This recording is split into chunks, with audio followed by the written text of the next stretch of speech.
All right, so here is the climb. You can see all the baseball rocks. And this is, I mean, it's loose. It's like really, really big gravel. So, all the different routes you can pick, things like that. This is all rideable right here. I'm just kind of filming it. It's hard for me to film and ride, so that's why I'm just filming. But yeah, there are some crazy things here, but I love a good challenge. So a couple things that I've kind of put into play while climbing this or attempting this is tire pressure is key. How much suspension you have on your bike is key. Tire choice is also really important. And then picking good lines. So there's a lot of different lines to pick. And because this is so steep, you know, it's not very long. It's just over half a mile of a climb. But because it is so steep and loose, I think the steepness isn't really the problem so much as just the mix of being steep and loose. So, you know, you get a couple of sections like this, kind of give you a recovery and a breather.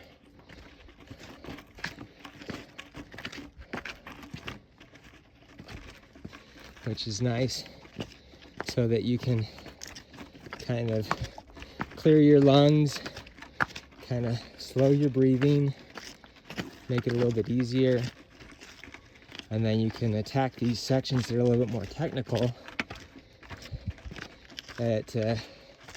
with a greater effort. So the tires that I'm actually running on my bike right now, it's a 235 Mezcal.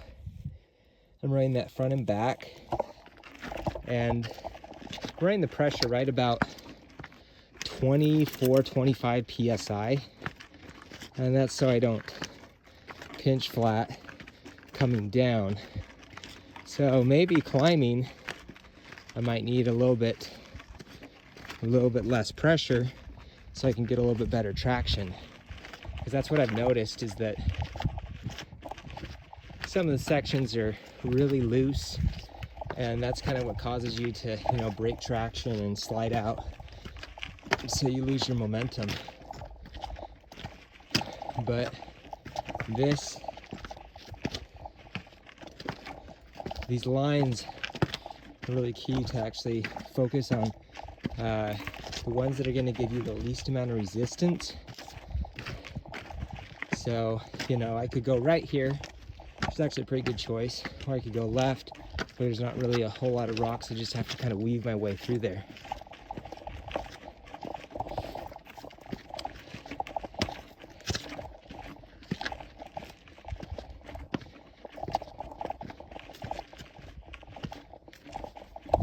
But there's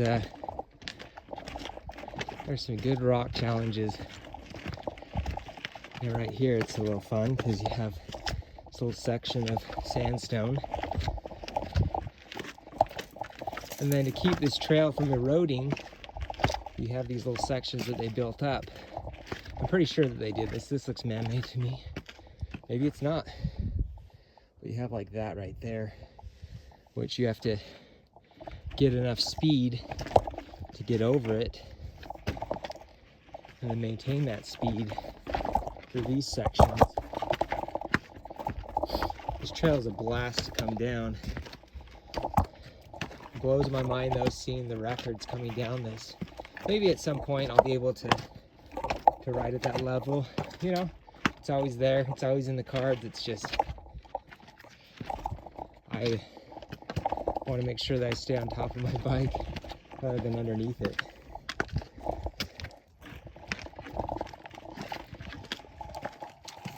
But this is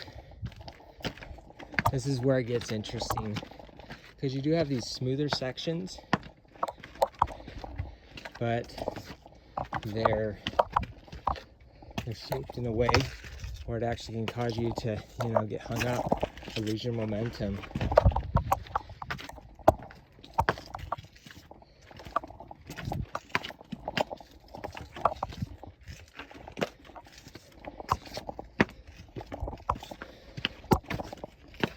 past couple times that I've done this, I've just been redlined.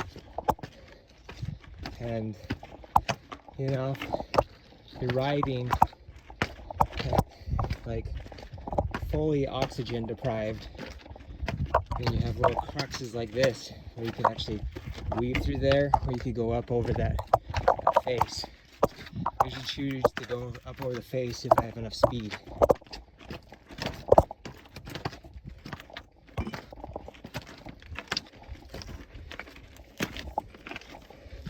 But at this point, you know, you're about, I think you're about 0.3 miles in. So you're a little bit, you're right around the halfway point. Look at that cool view. There's the neighborhood down there.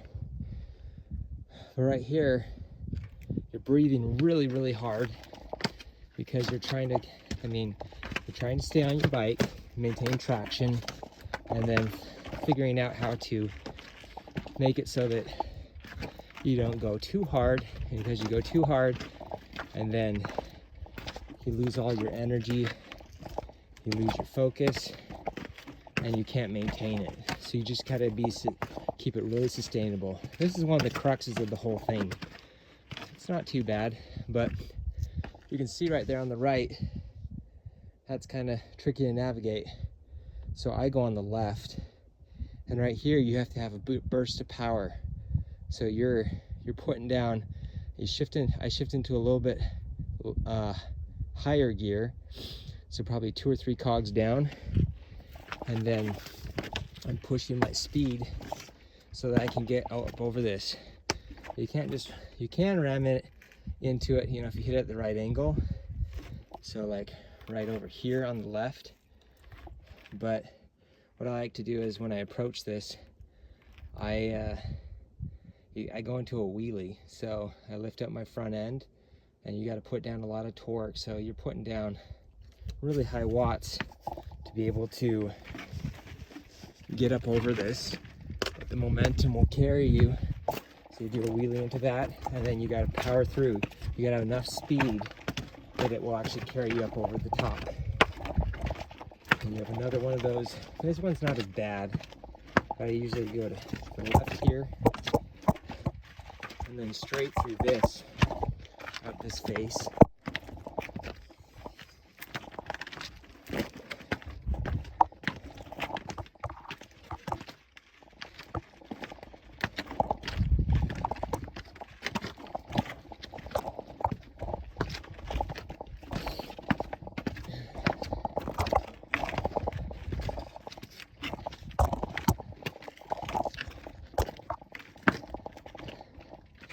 And right here, if you go to the right, you can make it to that slick rock and just swing around, or you can go this way, but you do definitely need a little bit more oomph to get over the top. And then on the right, you got to be really careful because it's a little bit, you don't need to put forth as much effort, but you need to navigate those things a little bit better. So you can see those 2 little rocks there, they're kind of baseball size. Those can get you hung up. So that's something to watch out for. I'm actually going to go ahead and move those, make this move a little bit easier.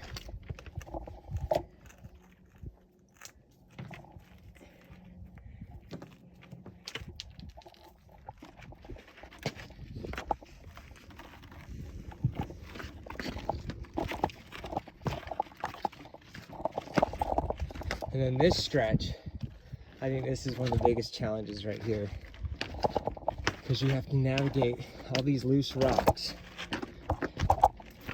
to be able to keep that power down. And then right here, it gets chunky. So you got to pick good lines. And this right here is, I would say this is probably one of the biggest cruxes of the whole thing, because you have to maintain your momentum. Your body's already pretty tired at this point, but you have to maintain that speed so you don't get thrown off by one of those rocks.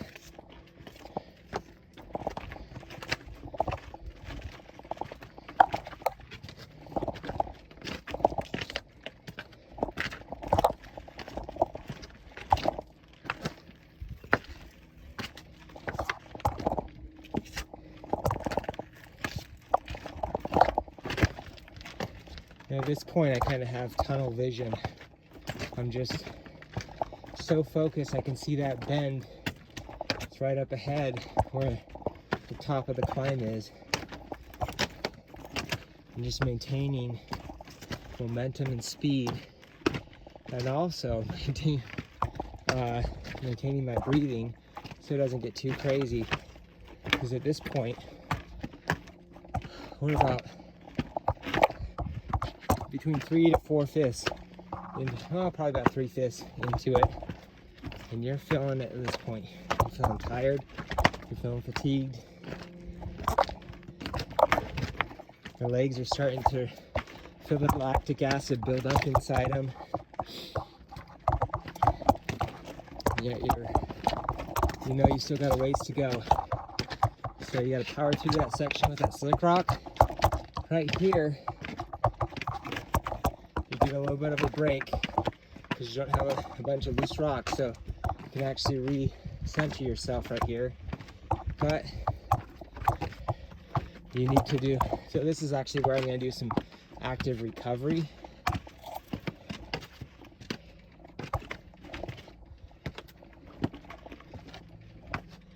And then here you are back to pushing down.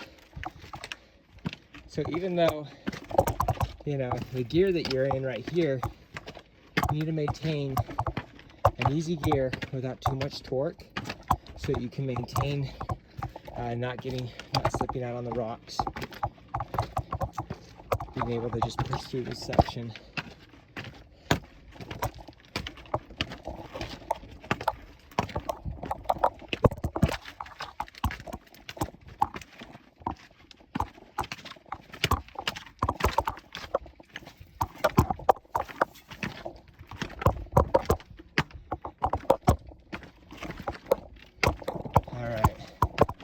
Here's a little recovery spot right here. So I like to recover just a little bit. Easiest gear, a couple nice smooth pedal strokes. You know, give yourself 5 to 10 seconds of a quick breather, and then it's back on. And you actually, this is a really challenging spot because you gotta shift down 1 to 2 gears. So you're probably around the, you're in the high 30s on your rear cog if you have a 1x setup. And then powering right through here. That right there is probably one of the hardest spots of the whole thing. But you get a little bit of a break afterwards, so you definitely need a lot of speed. So you just need to push down really hard right there. And go up on that right.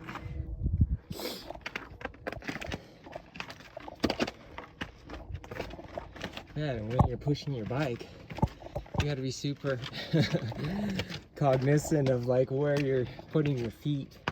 I just barely hit my rear axle into my ankle. Oh man, that was brutal.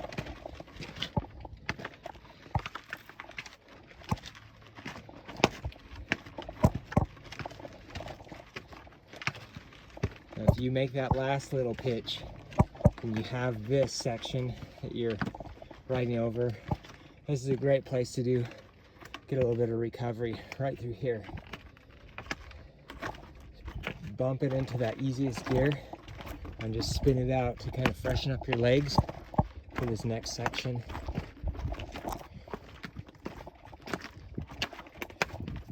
And right here, because it's so loose, you don't want to be putting down a ton of power. So you might even keep it in that easiest gear right here. Definitely those top two. You gear down too much, you'll get bogged down because you'll be pushing too many watts and your tire will break traction.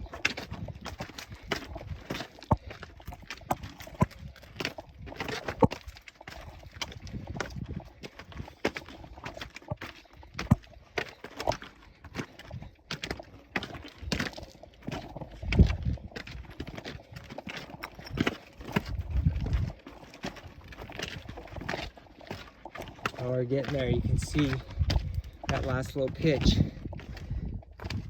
We're almost there. So right here, about 4/5 into the climb.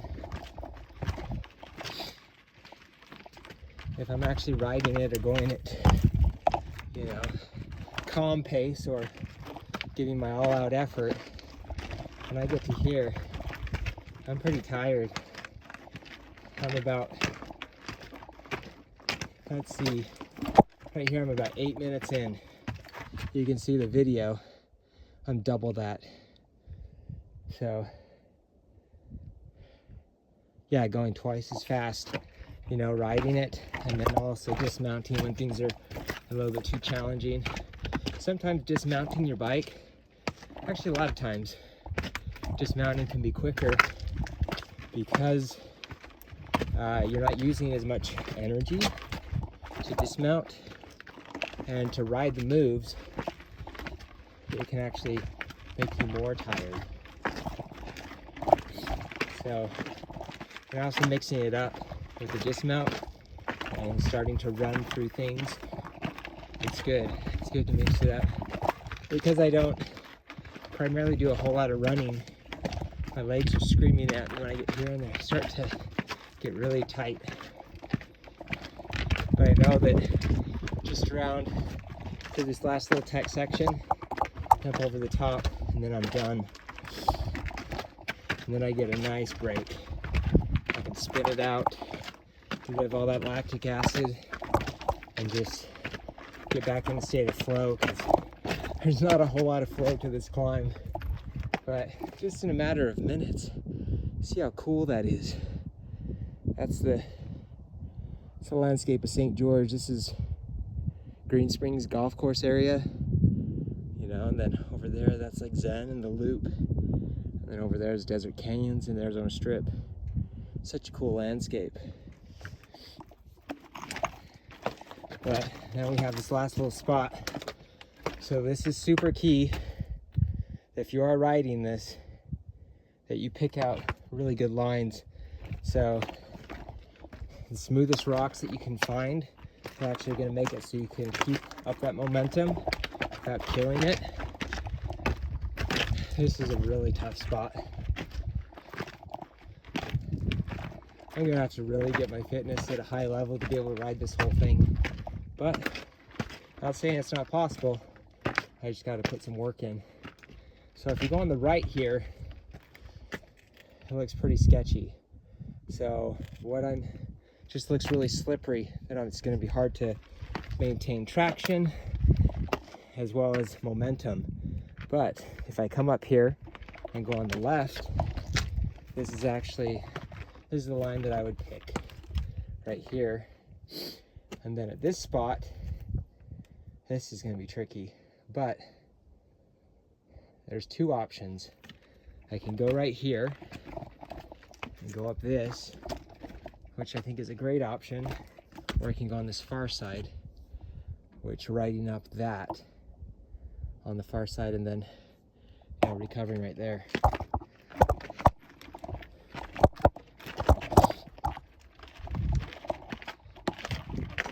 And then once you get to here, you know, it's not too bad. You pretty much have it made if you can pick some good lines.